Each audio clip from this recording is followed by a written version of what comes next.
Santo e maravilhoso Deus que habita nos altos dos céus, obrigado, Senhor, pela oportunidade que tem nos dado de vivermos aqui na terra e podermos ser escolhidos por Ti. Nos ajude, Senhor, a vivermos da melhor maneira possível a Te agradar. Obrigado pelo Teu Santo Espírito, o qual tem nos guiado a fazer o que é correto. Nos ajude, Senhor, a meditar nas Tuas benditas palavras e esteja conosco. É o que nós pedimos agradecidos por amor de Cristo Jesus. Amém. Amém. O tema para nossa reflexão será a cura no sábado. O judeu, antigamente, e até nos nossos dias, por exemplo, há um grupo de pessoas que eles observam o sábado. Talvez não da maneira que Deus gostaria que eu fizesse, mas eles têm uma admiração. Ou melhor, no sábado eles vivem intensamente. Seria os adventistas. Eu fui adventista durante um período da minha vida. Gosto muito da mensagem adventista. É maravilhoso os ensinamentos o qual eles têm. Estudam bastante a Bíblia. E procuram usar a Bíblia como uma regra de fé. Na igreja adventista tem uma profetisa chamada Ellen G. White. É uma mulher muito sábia. Eu acredito sim que ela foi inspirada por Deus a escrever vários livros. Mas esse não é o tema de hoje. Será sobre o sábado.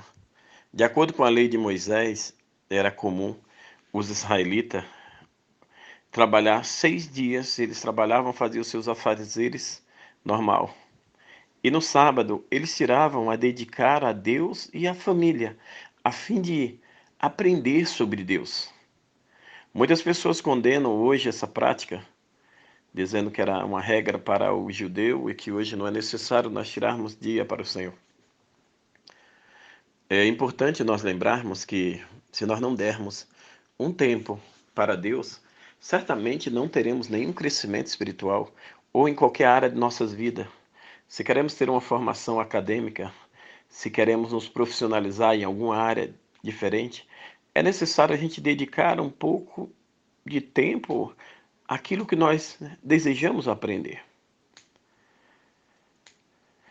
Eu acredito que a questão do sábado não seja um ponto de salvação, mas eu acredito que o sábado ou um dia de guarda, o qual a gente tira para Deus a dedicar aqueles momentos para o Senhor, isso faz com que a gente cresça espiritualmente. E uma das coisas que Jesus Cristo morreu, infelizmente, foi justamente por no sábado ele curar pessoas.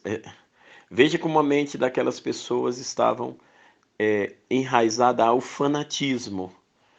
O fanatismo é uma pessoa que ela não é cristã, ela não está voltada a Deus por amor, mas ela está voltada a Deus por tradições humanas e elas não podem ser quebradas mesmo que favoreça uma outra pessoa.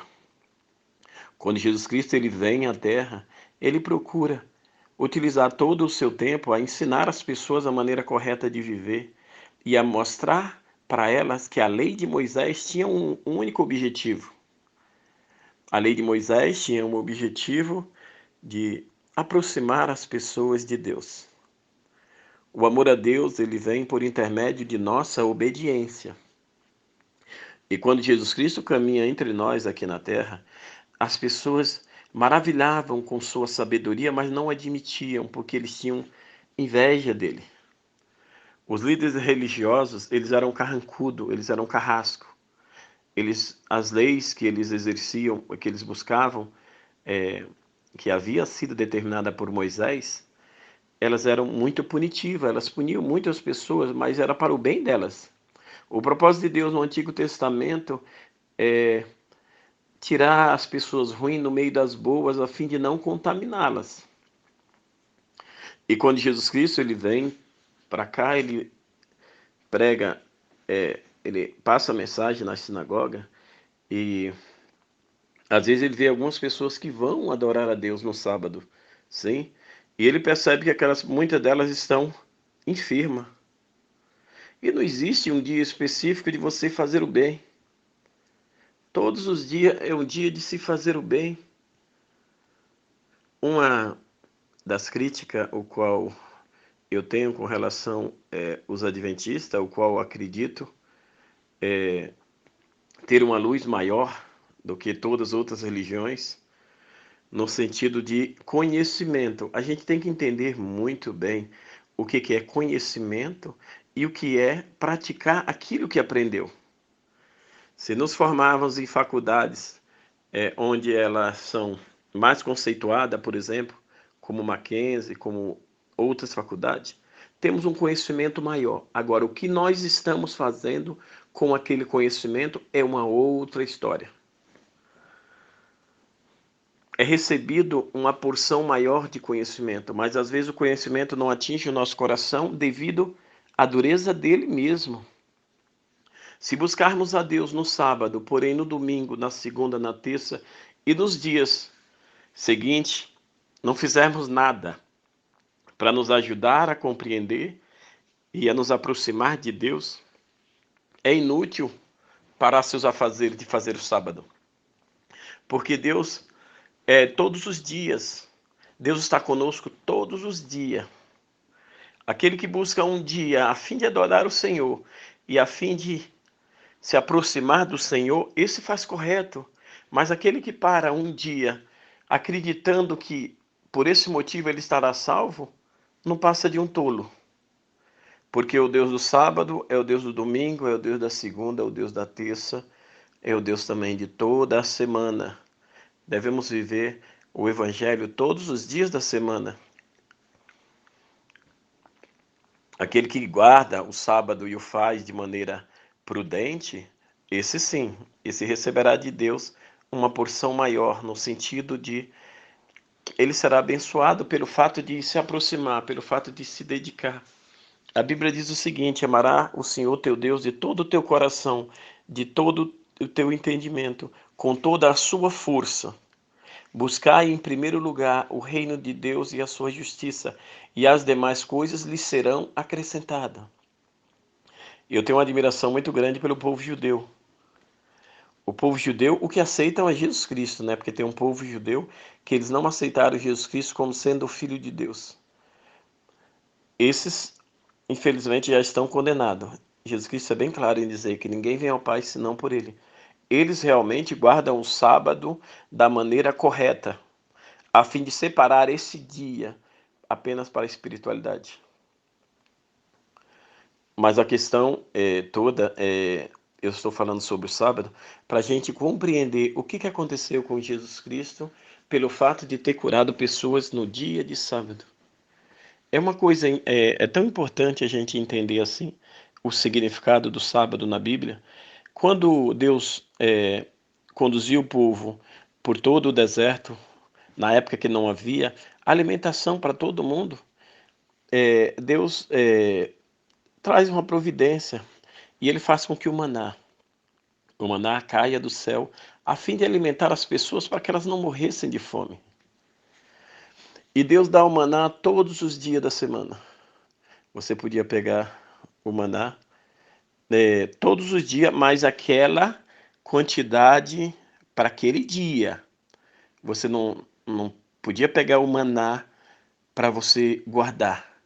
Porque a vontade de Deus é provar para mim e para você que Ele vai suprir as nossas necessidades, se for conforme a sua vontade, todos os dias. Todos os dias. A oração que eu faço não é bem uma oração, mas é uma dedicação a Deus,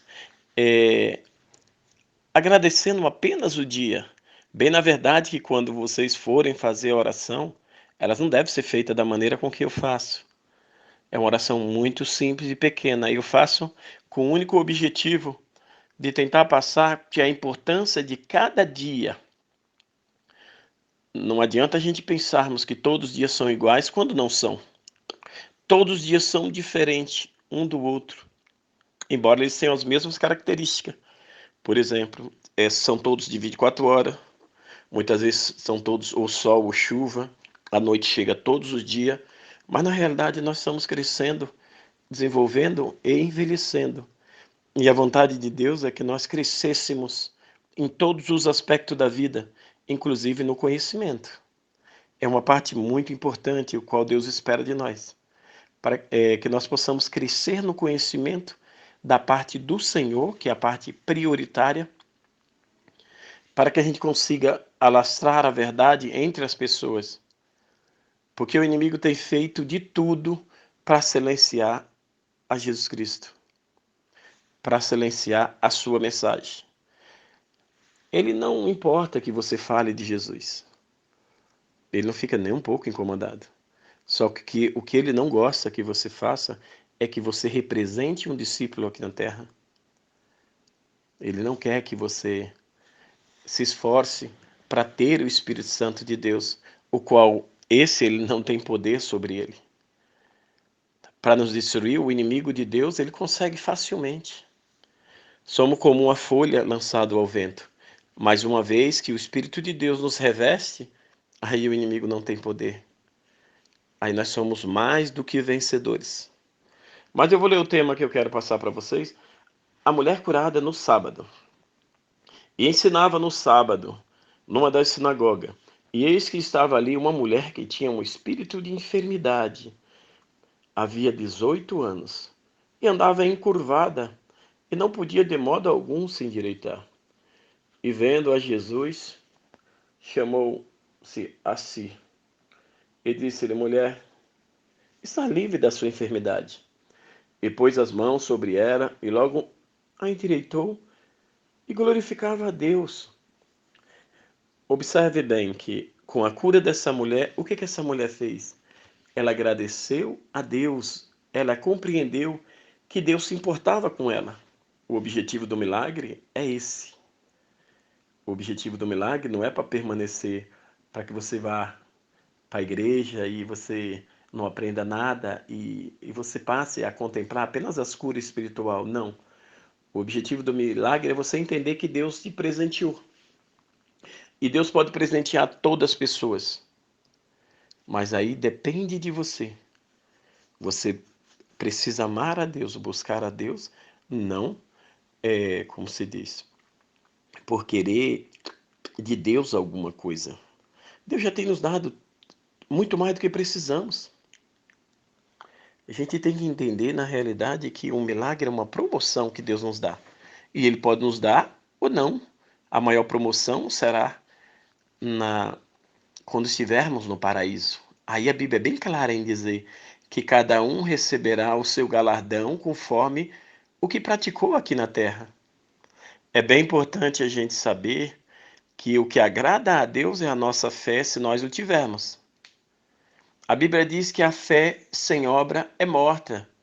O que significa isso? Significa que se você disser a Deus que você tem fé e você não fizer nada por ninguém, apenas por você mesmo, você ainda não compreendeu o que é fé. Se nós formos para o Espiritismo, eles acreditam que serão salvos por obras, mas isso não é verdade. Um dos elementos principais da fé é você estar fazendo as coisas em conformidade com a vontade de Deus. Não adianta você fazer muitas coisas por querer atingir um grau maior por obras, você nunca alcançará. Mas se você fizer coisas pequeninas em prol de Deus, certamente a sua fé estará crescendo. E continuando o texto, diz o seguinte: E então, tomando a palavra aos príncipes da sinagoga, indignado porque Jesus curava no sábado, e disse à multidão: 6 dias não há em que é misto trabalhar, neste, pois, vinde para seres curado, mas não no dia de sábado. E respondeu-lhes, porém o Senhor disse, hipócritas, no sábado não desprende da manjedoura cada um de vós o seu boi ou jumento, e não o leva a beber? E não convinha soltar dessa prisão no dia de sábado essa filha de Abraão, o qual há 18 anos Satanás tinha presa. Na realidade, Satanás havia escravizado aquela mulher com aquela enfermidade. Dizendo ele essas coisas, todos os seus adversários ficaram envergonhados, mas todo o povo se alegraram por todas as coisas gloriosas que eram feitas por ele. É interessante a gente lembrar que há 18 anos ela ia na sinagoga não para ser curada, mas ela ia para ouvir a mensagem. Ela compreendia mesmo que aquela enfermidade, o qual ela tinha, durasse muito tempo. Ela sabia que um dia ela herdaria a glória do Senhor. E Jesus Cristo, comovido com a sua situação e vendo que ele podia curá-la, e ele o fez. Mas o povo judeu ficou revoltado, o povo judeu, por quê? Porque era no dia de sábado. E no dia de sábado, eles respeitavam muito mais do que Deus havia mandado. Não existe um dia específico de fazermos o bem. O bem deve ser feito em todos os dias. Devemos buscar a Deus todos os dias. Aqueles que querem buscar com intensidade maior num dia, o faz bem. Agora, com relação a esse povo que era fanático, eles ficaram revoltados porque Jesus fazia o bem, inclusive no dia do sábado. Eu estava falando sobre o maná e acabei não concluindo. Deus pedia para que as pessoas pegassem o maná todos os dias. Só que no dia, na sexta-feira, todos os dias elas tinham que pegar a porção para aquele dia. Elas não podiam pegar para juntar. Era uma providência o qual Deus havia dado às pessoas a confiar nele. Se você pegasse o maná que caía do céu para mais dias, ele apodrecia, pegava bicho. A porção de Deus para minha e para a sua vida ela é diária. Por isso que Jesus Cristo falou: não fiqueis ansioso com o dia de amanhã. Se preocupa apenas com hoje. Deus vai cuidar de você hoje. E amanhã também. E nos outros dias também. Mas a sua preocupação tem que ser apenas com o dia de hoje. E o que que acontece? Apenas na sexta-feira, como Deus não mandaria o maná no sábado, Deus pedia para que eles pegassem uma porção dobrada. Uma porção dobrada do maná. A sexta-feira eles podiam juntar o maná para o dia seguinte, o qual Deus não mandaria maná. O único dia que Deus não mandaria o maná era no dia do sábado. Muitas pessoas julgam um ou outro por conta do sábado. E muitos acreditam que por guardar o sábado elas são melhores que as pessoas que não o guardam. Eu não acredito dessa maneira. Eu acredito que se o sábado te faz bem, você deve guardar. Mas acredito também que aquela pessoa que diz que ama a Deus e tem dia para todas as coisas, para trabalhar, para assistir novela, para viajar, e não dedica algumas horas do dia para o Senhor, a fim de compreender, a fim de se comunicar com Ele e a fim de ter um crescimento espiritual, eu acredito também que essa pessoa não dá o valor que Deus merece. Vamos imaginar que vem uma pessoa muito importante na sua casa, uma figura ilustre, o qual você diz que gosta muito dela. E ela chega na tua casa e você deixa ela sentada no sofá e você continua fazendo tuas coisas naturalmente como se ela não estivesse lá. Hoje o que acontece conosco com relação a Deus é exatamente isso. Bem sabemos que a presença de Deus está em todos os lugares, não apenas nos templos. No templo é uma maneira com que nós temos de poder congregar com os nossos irmãos. É uma maneira de nós fazermos uma adoração em conjunto.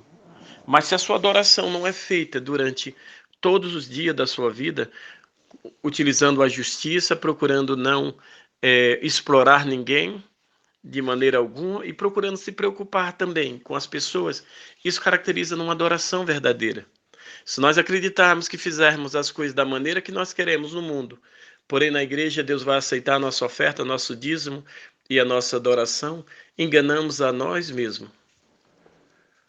Desde o momento em qual nós acordamos até o momento de dormir, entre esse intervalo é o que Deus espera que nós o adoremos, utilizando a vida da maneira correta, o qual Deus procura nos instruir mediante a Bíblia. Ele nos ensina a sermos prudentes. Ele nos ensina a vivermos uma vida em santidade, a fim de provar para as pessoas que é possível sermos diferentes. E sendo assim, Deus nos usará, ou melhor, Ele fará de nós um instrumento, o qual Ele nos guiará pelo teu santo e bom Espírito. Que nós possamos dedicar um tempo a buscar o Senhor, a fim de que Ele possa nos dar um crescimento espiritual. Deus abençoe, fica com Deus e tenha um ótimo dia.